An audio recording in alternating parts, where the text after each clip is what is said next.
محترم ناظرین، السلام علیکم ورحمۃ اللہ وبرکاتہ۔ ماہ رمضان المبارک میں اکثر یہ 40 غلطیاں کی جاتی ہیں جن کے بارے میں اس ویڈیو میں بتایا جائے گا کہ وہ کون کون سی ایسی غلطیاں ہیں۔ یہ ویڈیو مکمل تحقیق کے بعد بنائی جا رہی ہے تاکہ عام لوگوں کے ذہنوں میں رمضان المبارک کے روزوں کی نسبت سے جو غلط خیالات اور قیاس آرائیاں ہیں انہیں دور کیا جا سکے۔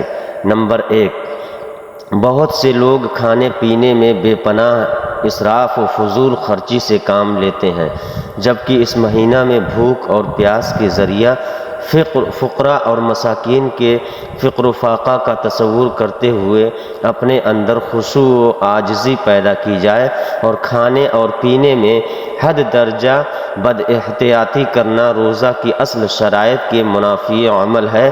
نمبر 2، طلوع فجر سے بہت پہلے سحری کر لینا غلط ہے۔ سنت یہ ہے کہ افطار کرنے میں عجلت اور سحری کرنے میں تاخیر کی جائے تاکہ نبی کریم صلی اللہ علیہ وسلم کے فرمان کی اتباع کے نتیجہ میں اجر و ثواب کا حصول ممکن ہو سکے۔ نمبر 3، بعض روزہ دار رات میں روزہ کی نیت نہیں کرتے جبکہ طلوع فجر سے پہلے فرض روزہ کی حتماً نیت کرنا ضروری ہے۔ روزہ دار کا بس اپنے دل میں نیت کرنا کافی ہے۔ نمبر 4، اذان فجر کے ساتھ جان بوجھ کر کھانا پینا جاری رکھنے سے روزہ جاتا رہتا ہے۔ دراصل اذان کا روزے کے انتظام کے ساتھ کوئی تعلق نہیں، کیونکہ اذان نماز کے لیے بلاوا ہے۔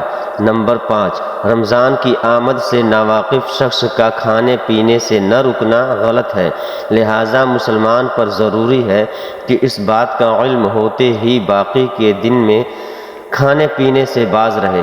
نمبر 6، ماہ رمضان کے فضل و شرف سے ناواقف ہونا بھی غلط ہے۔ رسول اللہ صلی اللہ علیہ وآلہ وسلم نے فرمایا، جب رمضان کا مہینہ آتا ہے تو آسمان کے تمام دروازے کھول دیے جاتے ہیں اور جہنم کے دروازے بند کر دیے جاتے ہیں اور شیاطین کو زنجیروں سے جکڑ دیا جاتا ہے۔ صحیح بخاری شریف کی حدیث پاک ہے۔ اس عظیم مہینہ کے فضائل کے سلسلہ میں بہت احادیث وارد ہوئی ہیں، لہٰذا ماہ رمضان المبارک میں اعمال خیر کی نیکیاں کئی گنا بڑھ جاتی ہیں۔ مثلاً ذکر و اذکار، تلاوت قرآن، نیز نفل و سنت مؤکدہ کی ادائیگی وغیرہ، ان تمام مذکورہ بالا میں سستی و کاہلی کا مظاہرہ کرنا اس ماہ کی انتہائی ناقدری ہوگی۔ نمبر 7، ابتدائے رمضان میں نماز تراویح کا اہتمام نہ کرنا غلط ہے، لہٰذا خشوع و خضوع کے ساتھ نماز تراویح کا اہتمام کرنا ضروری ہے۔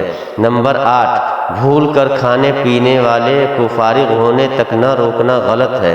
نمبر 9، روزہ رکھنے کی خواہش رکھنے والی لڑکیوں کو یہ کہتے ہوئے روزہ سے روکنا کہ وہ ابھی چھوٹی ہیں سرپرستوں کی غلطی ہے، اور بسا اوقات عمر حیض کو پہنچنے والی لڑکیاں روزے رکھنے کی خواہش مند ہوتی ہیں، اس کے باوجود والدین کی جانب سے یہ دلیل پیش کرتے ہوئے روکنا کہ وہ چھوٹی ہیں غلط ہے۔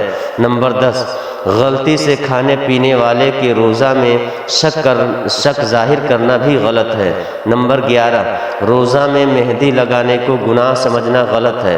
نمبر 12، پکوان کے دوران چکھنے سے پرہیز کرنا بھی غلط خیال ہے۔ شیخ ابن جبرین کا کہنا ہے کہ ضرورت کے اعتبار سے دوران پکوان پکائی جانے والی اشیاء کے چکھنے میں کوئی مذائقہ اور حرج نہیں، اور اس طرح کی زبان کے آخری حصہ میں اس چیز کو رکھے تاکہ اس کی مٹھاس اور ممکنی وغیرہ کا پتہ چلے۔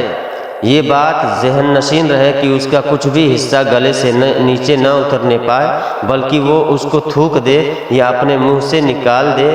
اس چیز سے روزہ فاسد نہیں ہوتا۔ نمبر 13، لوگوں کا روزہ کو توڑنے والے اور اس کو فاسد کرنے والے امور سے ناواقف رہنا بھی ایک بڑی غلطی ہے۔ نمبر 14، مسواک کے استعمال کو گناہ سمجھنا غلط خیال ہے۔ شیخ ابن عثیمین رحمۃ اللہ علیہ نے فرمایا کہ مسواک کے استعمال سے روزہ پر کوئی فرق نہیں آتا، بلکہ یہ تو دن اور رات کی ابتدا اور انتہا دونوں میں کسی بھی وقت میں اور روزہ دار و بے روزہ سب کے لیے سنت ہے۔ نمبر 15، بعض مؤذنین کی بھی غلطی ہے کہ وہ مغرب کے وقت تاریکی پھیلنے کے بعد میں اذان دیتے ہیں اور سورج کے غروب ہونے پر قانع نہیں ہوتے۔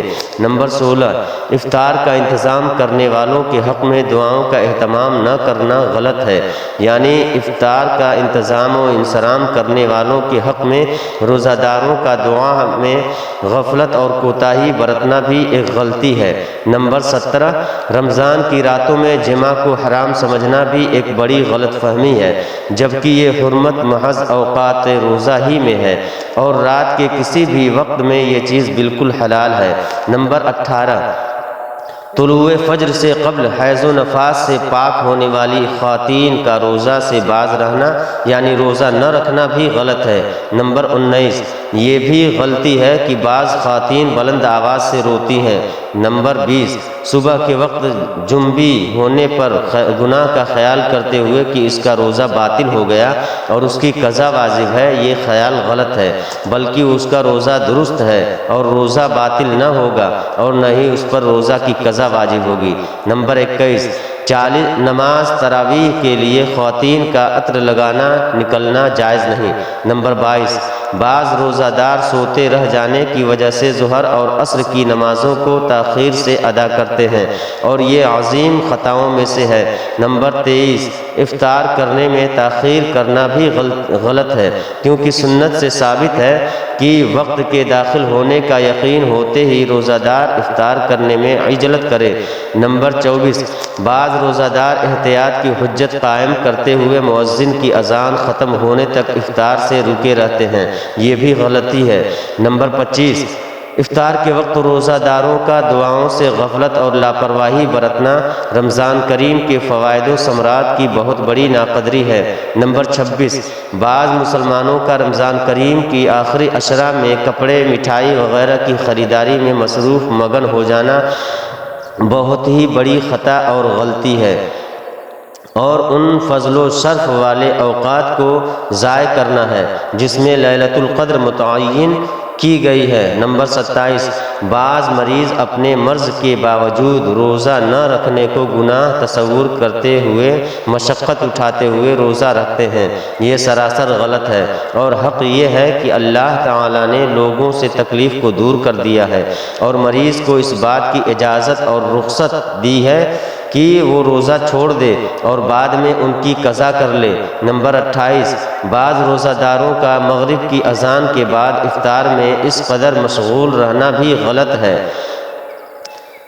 کہ مؤذن کی اذان کا جواب ہی نہ دے۔ نمبر 29، چھوٹے بچوں اور بچیوں کو ان کے بچپن میں روزہ کی عادت نہ ڈلوانا بھی ایک غلطی ہے۔ نمبر 30، مسافر کو اس کے روزہ چھوڑنے پر عیب لگانا بھی غلط ہے۔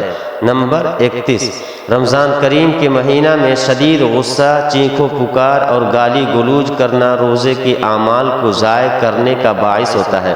نمبر 32، رمضان کریم کے اوقات دن میں فضائی مقابلوں اور اس کے ساتھ منعقد ہونے والی موسیقی، گانا بجانا اور کھیل کود وغیرہ میں انتہائی فضل و شرف والے اوقات کو ضائع و برباد کرنا بھی بہت بڑا گناہ اور خطا ہے۔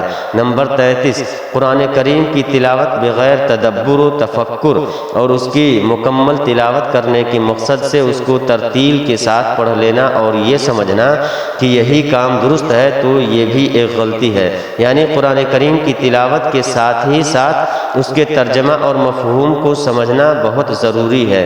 نمبر 34، بعض روزہ دار سفر میں روزہ توڑنے کو گناہ سمجھتے ہیں، یہ سوچ بھی غلط ہے کیونکہ اللہ تعالی نے سفر میں روزہ توڑنے کی اجازت دی ہے۔ نمبر 35، یہ بھی بڑی غلطی ہے کہ قدرت رکھنے کے باوجود اعتکاف کی سنت پر عمل نہ کیا جائے، جبکہ اس وقت بہت سے افراد کو رخصت بھی میسر رہتی ہے تاکہ وہ مسجد میں اس اعتکاف کی سنت پر عمل پیرا ہو سکیں۔ نمبر 36، رمضان کے اوقات روزہ میں بعض روزہ دار سر کے بال کاٹنے یا ناخن تراشنے یا زیر بغل بال کھینچنے یا زیر ناف بال نکالنے کو گناہ تصور کرتے ہوئے کہتے ہیں کہ اس سے روزہ فاسد ہو جاتا ہے، جبکہ صحیح بات یہ ہے کہ ان کاموں سے روزہ نہ ختم ہوتا ہے اور نہ ہی اس میں کوئی فساد واقع ہوتا ہے، بلکہ یہ اعمال تو پسندیدہ سنتوں میں سے ہے۔ نمبر 37، بعض روزہ دار اوقات روزہ میں تھوک کے نگلنے اور اس کے ساتھ آنے والے لعاب اور تھوک کو بھی گناہ سمجھتے ہیں، اور یہ کہ اس سے روزہ میں فساد پیدا ہو جاتا ہے اور دیگر مسلمانوں کو تکلیف پہنچتی ہے، جبکہ درست بات یہ ہے کہ تھوک کے لگنے میں کوئی حرج اور گناہ نہیں، چاہے اس کی مقدار زیادہ ہی کیوں نہ ہو اور چاہے مسجد وغیرہ میں بھی یہ چیز بار بار کیوں نہ ہو رہی ہوں۔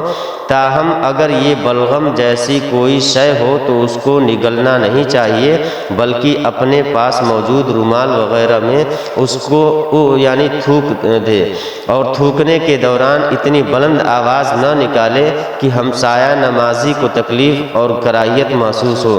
نمبر 38، رمضان کریم کے اوقات روزہ میں بلا ضرورت کلی کرنا اور ناک میں پانی چڑھانے میں زیادتی کرنا بھی غلط ہے۔ نمبر 39، بعض دمہ کے مریض روزہ کے فاسد ہونے کا خوف کرتے ہوئے اسپرے کے استعمال میں گناہ تصور کرتے ہیں، جو بالکل غلط ہے۔ نمبر 40، بعض روزہ دار آنکھ میں قطرات ڈالنے یا کسی عضو پر مرہم لگانے یا کان میں قطرات ڈالنے یا سر میں مہندی لگانے یا آنکھ میں سرما لگانے میں گناہ تصور کرتے ہیں، جبکہ درست یہ ہے کہ ان تمام چیزوں کے استعمال سے روزہ پر کوئی فرق نہیں پڑتا، لیکن روزہ کے دوران ناک میں پانی ڈالے جانے والے قطرات کے ضمن میں علماء کا صحیح قول ہے کہ ناک کے قطرات کے استعمال سے روزہ فاسد ہو جاتا ہے، کیونکہ یہ قطرات معدہ میں پہنچتے ہیں۔ اللہ سبحانہ وتعالی سے دعا ہے کہ ہمیں دین کو صحیح طریقے سے سمجھنے اور اس پر عمل کرنے کی طاقت و توفیق مرحمت فرمائے، آمین آمین یا رب العالمین۔